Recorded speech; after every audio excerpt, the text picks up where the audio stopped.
the prana in the human body, it doesn't discriminate, but it gives energy and vitality to every cell, to each organ in this body. Likewise, Paramatma, his rules are for all. There is no discrimination. His laws are for all. His bounties are for all. And his wisdom in the Ved is for everybody. In Yajurveda, there is a beautiful mantra. It says, Yathemam vacham kalyanim avadani janebhyah.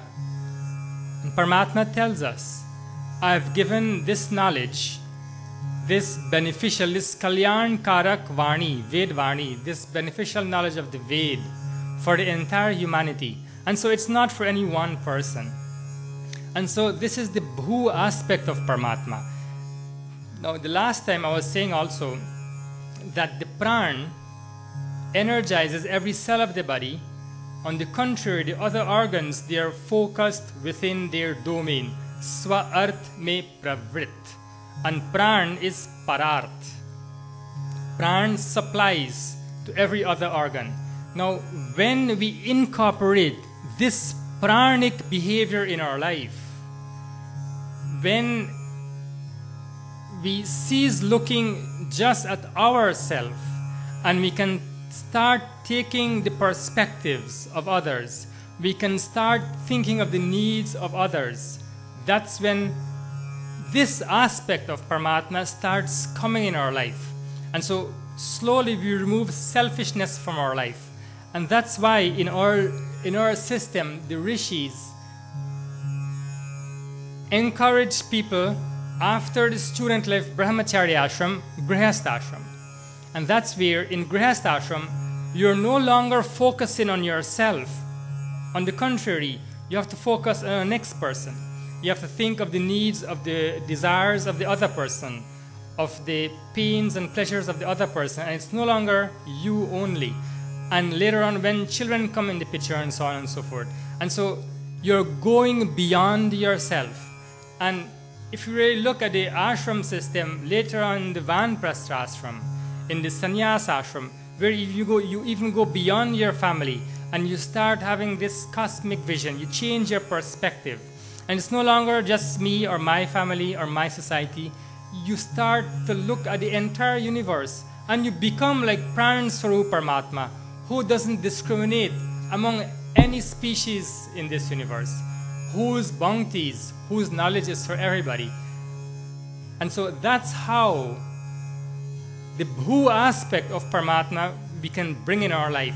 And when we start bringing this slowly in our life, and we start removing selfishness, that's when our dukh would go away. And remember on the first day or on the second day, I think, or on the second lecture, I said Bhu is one of the Mahavyahriti, and Mahavyahriti is so called because it removes pain from our life, and that's how it removes the pain.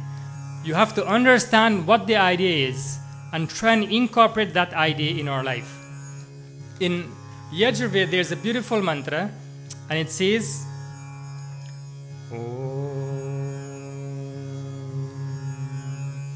Yasmin sarvani bhutani atmaiva bhudvijanatah tatra ko moha kaha shoka ekatvam anupashyatah. And in a very nice way, the Rishi says in this mantra, in that state of awareness, where all beings are perceived and treated like oneself, Yasmin sarvani bhutani, Atma eva, Atma ke saman, like oneself, where we can see every person, just as we see ourselves, just as we want joy for ourselves, likewise we want that joy for others. Just as we do not want pain for ourselves, likewise we do not want pain for others. Where we start to associate our life with the life of every person, In the next line it says, Tatra ko moha, where is infatuation? Kaha shoka, where is grief? Ekatvam anupashyataha, where is grief for such an individual who perceives the unifying element, the divine self, Om Paramatma, in the life of everybody. And so that's the benefit of knowing Bhu and trying to incorporate this idea in our life. The next word in the Mahavyaharti is Bhuvaha. Maharishi says, Bhuvariti apanaha.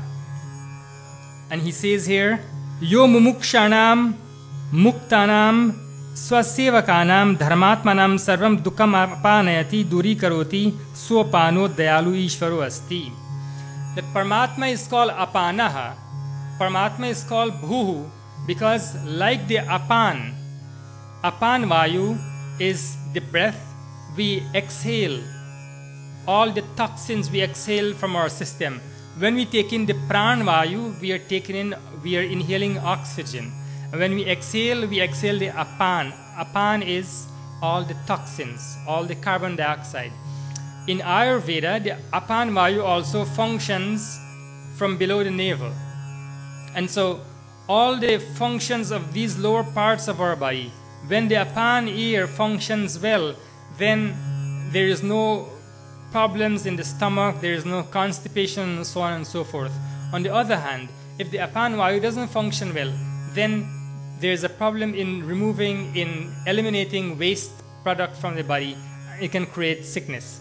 And so, just as when the apan vayu functions well and the person removes all impurities from his system, removes all the toxins and carbon dioxide, carbon monoxide from his system, likewise, Paramatma, he removes the pain, the sorrows and sufferings of his devotees. And now the question is, why Paramatma removes the pain and the sorrow only of his devotees? Why not everybody? I mean, someone can say that then Paramatma discriminates. Well, in reality, no. You have to understand who is a bhakt and what's bhakti. Maharishi, in the third mantra of Ishwar Stuti Prarthnopasana mantra, Ya Atmara Balada, he writes the meaning, Bhakti artat usi ki ajja palan karne mein tatpar rahe. Bhakti means to honor and to follow, to understand and to follow the rules of Paramatma. That's bhakti. Bhakti is just not closing our eyes and singing songs or chanting some verses. It's to understand the rules of Paramatma and to incorporate those rules in your behaviors, in your life. That's bhakti. Bhakti comes from the verb bhaja sevayam, sevan karna. Sevan karna means to incorporate, to use, to make part of your life. And so this is important to understand. And so if someone understands the rules of Paramatma and abides by those rules, then how can you suffer? It's not possible. And so that's why Swamiji says here that Paramatma is Bhuvaha because he removes the pains of his devotees.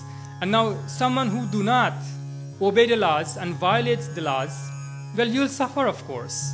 But the Bhakt knows and the Bhakt adheres to the rules of Paramatma. As a result, the Bhakt does not face consequences. The other thing is, as long as there is life, there will be pain. Dukha janma pravriti, janma dukh, nyaya darshan.